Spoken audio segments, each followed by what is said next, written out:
Hello friends, welcome to Dee's kitchen. இன்றைக்கி நம்ம tease கிச்சனில் வெங்காய போண்டா ரெசிபி தான் பார்க்க போகிறோம். டக்குன்னு 2 மினிட்ஸில் ஈஸியாக செய்யக்கூடிய ஸ்நாக் ரெசிபி. அதுக்கு நம்ம முதல்ல ஒரு மிக்சிங் பவுலில் ஒரு பெரிய வெங்காயத்தை இந்த மாதிரி நீட்ட வாக்கில் கட் பண்ணி சேர்த்துக்கலாம். அப்புறம் ஒரு பச்சை மிளகா, கொஞ்சம் கருவேப்பிலை பொடியை நறுக்கி சேர்த்துக்கலாம். 1/2 டீஸ்பூன் உப்பு சேர்த்துக்கலாம். சேர்த்து இதை முதல்ல கையால் கொஞ்சம் நம்ம பெசரி விட்டுக்கலாம். அப்போ தான் அந்த வெங்காயத்துலேருந்து தண்ணிலாம் கொஞ்சம் வெளியில் வரும். இப்போ இதில் 4 டேபிள் ஸ்பூன் கடலை மாவு சேர்த்துக்கலாம்.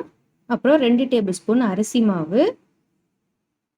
இதை சேர்த்து கொஞ்சம் பெசரி விட்டுட்டு இதில் லேசாக நம்ம தண்ணி தெளித்து கொஞ்சம் கன்சிஸ்டன்சிக்கு பணிஞ்சிக்கலாம். ரொம்ப தண்ணியாகவும் விட்டுறக்கூடாது, நல்லா இருக்காது. ஸோ லேசாக தண்ணி தெளித்து கொஞ்சம் கெட்டியாக பணிஞ்சிக்கலாம். இந்த மாதிரி பணிஞ்சிக்கலாம். இப்போ இதில் 1/2 டீஸ்பூன் மிளகாத்தூள் சேர்த்துக்கலாம்.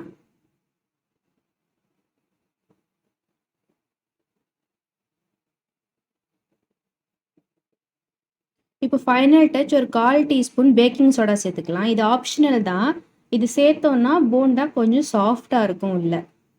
இப்போது இது இந்த மாதிரி சின்ன சின்ன உருண்டைகளாக பிடிச்சிக்கலாம். அழுத்தி பிடிக்கக்கூடாது, லேசாக எடுத்து எல்லாம் வெளியில் கோட் ஆகிற மாதிரி அப்படியே மேலாப்பில் பிடிச்சா போதும். இதை ஃபஸ்ட்டு நம்ம பிடிச்சி வச்சுக்கலாம்.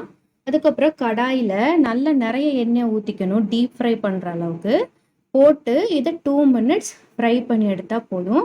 சிம்மில் வச்சே குக் பண்ணலாம். அப்போ தான் உள்ளேயும் நல்லா வேகும். பாருங்கள், அவ்வளோதான். எண்ணெயெல்லாம் அடங்கி நல்லா கோல்டன் ப்ரௌனாக ஃப்ரை ஆகி வந்துருச்சு. நம்மளோட போண்டா ரெடி. இந்த வீடியோ உங்களுக்கு பிடிச்சிருந்தா மறக்காமல் நம்ம சேனலுக்கு சப்ஸ்கிரைப் பண்ணுங்கள் ஃப்ரெண்ட்ஸ். நன்றி.